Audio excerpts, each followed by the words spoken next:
Hi, sweeties. How are you doing? Welcome to Naya Sim or Cimnanya, and thank you all so much for all the love and support. Hope you all are doing great. Today, we'll be talking something very important, and it's about a video that I found kind of interesting, and it's about that Joe Rogan asking why do black people like menthol. And the person that he asked the question was like, this is kind of racist, right? And the fact that some colored people are so used to stereotyping black people, I remember some of them sometimes when they want to stereotype black people, making coo coo coo sound, or trying to eat watermelon in front of black people, or trying to chicken and all that.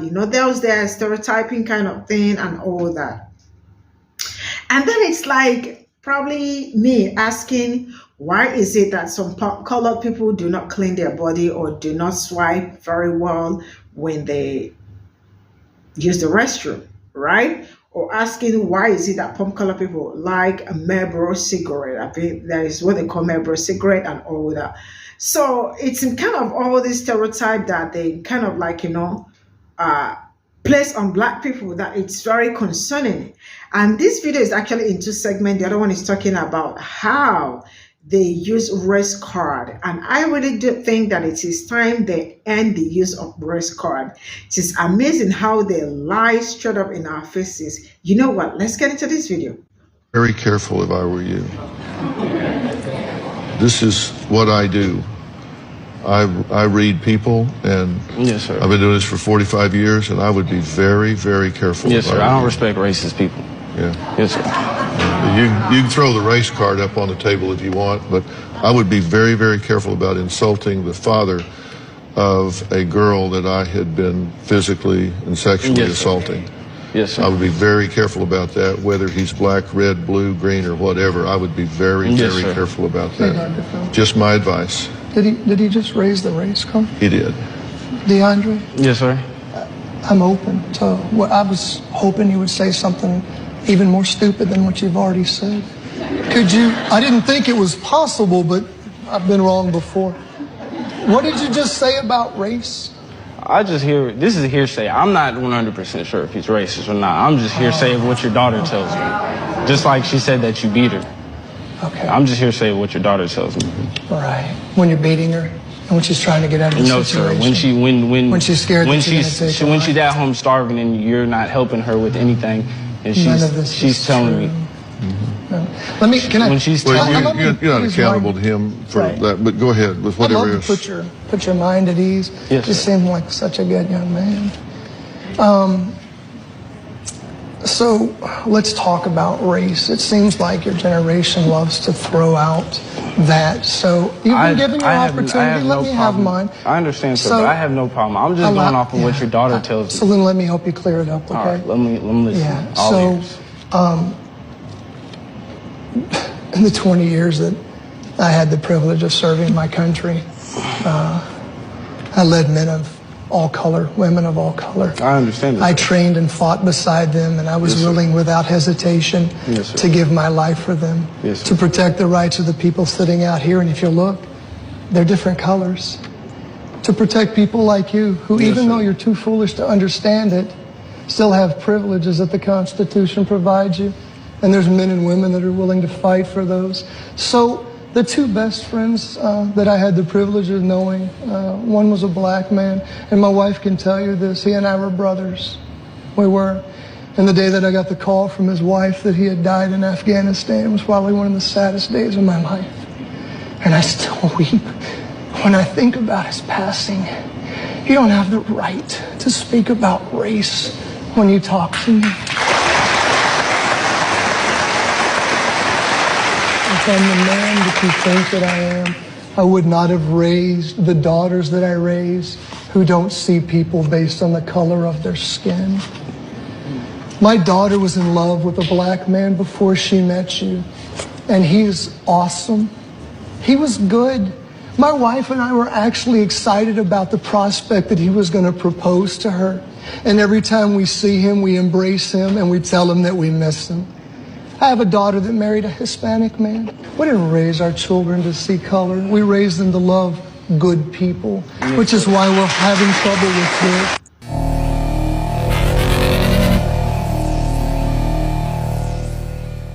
The situation you've described involves multiple layers of racism and problematic behavior, reflecting systemic issues and individual biases. Here's a detailed analysis. Factors making the situation racist and problematic. 1. Racial profiling and stereotyping. The accusation and warning issued by the father without concrete evidence, based on hearsay from his daughter and directed towards DeAndre, may reflect racial profiling. This assumes negative behavior based on race rather than individual actions or evidence. 2. Use of the race card accusation. Accusing someone of playing the race card undermines and dismisses the genuine concerns and experiences of racism that individuals in the BIPOC community face. It serves to silence discussions on racial inequalities and perpetuates a culture of denial about systemic racism. 3. Threatening tone and implicit power dynamics. I would be very, very careful, especially when addressing a person of color, carries an implicit threat. It leverages societal power dynamics, where historically, warnings like these have been precursors to racialized violence or legal repercussions disproportionately affecting people of color. 4. Militaristic and protective stance. The father's recounting of his military service and readiness to protect his rights and those of others, juxtaposed with his dismissal of DeAndre's concerns, employs a narrative that valorizes certain forms of protection, predominantly white and institutional, while demonizing or minimizing others, individuals from marginalized communities advocating for their rights. 5. Misuse of interracial relationships. The father's mention of his daughter's previous relationship with a black man and his current family connections to people of Hispanic descent is problematic.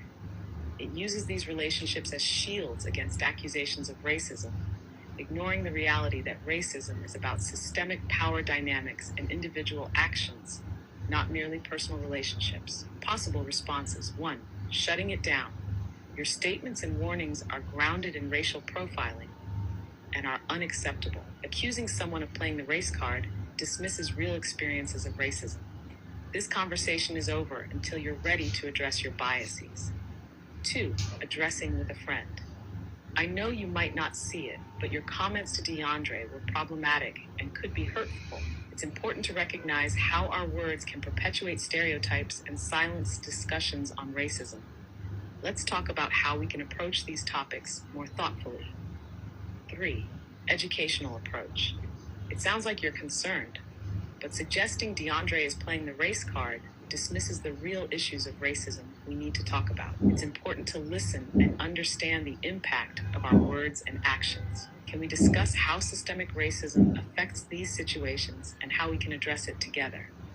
Each response offers a different way to engage with the problematic aspects of the situation, tailored to the relationship with the person making the comments and the desired outcome of the conversation. Why do black people like menthol so much? What's that about? It's a totally different type of cigarette. You're gonna get me canceled. No! This is very racist, this Is conversation, even though neither of us are. Go figure. Just talking about a type of cigarette that people enjoy? Just saying, why do black people like Newport so much? And a black person actually getting ready to answer this, it's terrible on all ends. I don't think it is. Well, I don't think it is either, because we have a new... It's like if you start asking me about spaghetti, I'm not going to get offended. If you start asking me about Italian food or why are Italian people so loud, I'm not going to get offended. How many people have ever died of pasta-related illnesses? A lot. Joe. A lot of fatzos out there kicking the bucket, bro. That's not because of pasta. That's an overabundance of carbohydrates, They were going to be fat wherever they lived, sir. Maybe. That's an overindulgence. Going to be great bread eaters and delicious high carbohydrate food. They couldn't stop it. People are addicted to food like they're addicted to anything. And if there's a thing that I could ever be addicted to, it's that. Right. That's all of us, though. All of us. And what a blessing. Yeah. We have so much. Starving people are addicted to anything, and they don't have food-related illnesses. Exactly. But back to where we were. Yeah. You were asking me about the menthol cigarettes. Oh, that's right. And the answer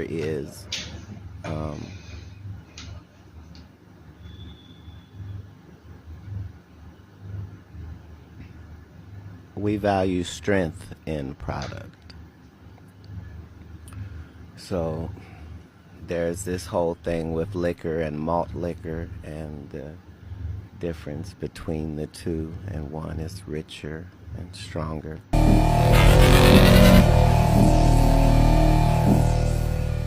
This conversation between Joe Rogan and Cat Williams on menthol cigarettes and its comparison to other cultural preferences brings up several issues related to discriminatory implications and insensitivities. Here's a breakdown of the problematic aspects: stereotyping and overgeneralization. Initial stereotype by JR. Joe Rogan's question about why Black people prefer menthol cigarettes generalizes a complex community's preferences based solely on race. This kind of stereotype can perpetuate harmful biases and overlooks the individuality within any racial or ethnic group. Response by KW. Cat Williams immediately recognizes the potential for racial insensitivity and the risk of perpetuating stereotypes by even engaging in the conversation. False equivalence comparison with Italian food by JR. Rogan attempts to draw a parallel between racial preferences for certain cigarettes and cultural food preferences like Italians with pasta. This comparison is a false equivalence. Cultural food traditions do not carry the same historical baggage and targeted marketing practices as the sale of menthol cigarettes to Black Americans. KW's counter. Cat Williams counters with a question about the health implications of pasta, highlighting that the comparison is flawed. The conversation shifts focus without adequately addressing the original issue, which is the discriminatory undertones of stereotyping racial preferences for products. Minimization of serious issues. Lack of awareness. The conversation lacks a critical awareness of the serious implications behind the original question. There's a historical context where tobacco companies have disproportionately targeted Black communities with menthol cigarettes, contributing to health disparities. This issue is not analogous to preferences for types of food. Oversimplification. Both participants engage in a dialogue that simplifies complex issues. For example, KW brings up the concept of valuing strength in product to explain the preference for menthol.